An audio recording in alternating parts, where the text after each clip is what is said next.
নমস্কাৰ দৰ্শকসকল, অমূল্যবাণীলৈ আপোনালোক সকলোকে স্বাগতম জনাইছোঁ।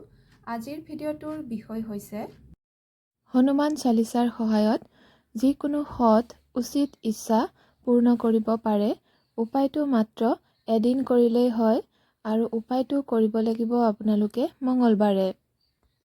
মঙলবাৰে ৰাতিপুৱা গা ধুই পৰিষ্কাৰ কাপোৰ পিন্ধি পূজাঘৰত এগছি চাকি জ্বলাব।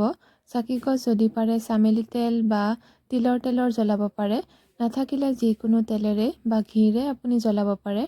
জ্বলোৱাৰ পিছত আপুনি এটা গিলাচত ভৰ্তিকৈ পানী থ'ব, আপোনাৰ সন্মুখত থ'ব। আৰু এতিয়া আপুনি অলপমান পানী আপোনাৰ হাতৰ তলুৱাত লৈ সংকল্প কৰি ল'ব। আগৰ ভিডিঅ'ত দিছিলোঁ কেনেকৈ সংকল্প কৰিব লাগে, আৰু আপোনাৰ মনৰ ইচ্ছাটো প্ৰকাশ কৰিব সংকল্প কৰোঁতে। লগতে আপুনি 3 বাৰ হনুমান চালিচা পাঠ কৰিম বুলি কৈ ল'ব এদিনতে, মানে সেইদিনাখনেই আপুনি 3 বাৰ হনুমান চালিচা পাঠ কৰিম বুলি কৈ ল'ব। এতিয়া আপুনি সোঁহাতৰ তলুৱাত 3টা অক্ষত মানে নভঙা ফুল থকা লং ধৰিব মুঠি মাৰি, আৰু হনুমান চালিচা পাঠ কৰিবলৈ আৰম্ভ কৰিব। 3 বাৰ হনুমান চালিচা পাঠ কৰাৰ পিছত এই লং কেইটা আপুনি পানীখিনি দি দিব আৰু পানীখিনি খাই দিব।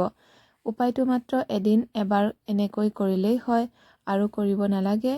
আপুনি পিছত মনৰ ইচ্ছা পূৰণ হ'লে পুনৰ অন্য ইচ্ছালৈ কৰিব পাৰিব।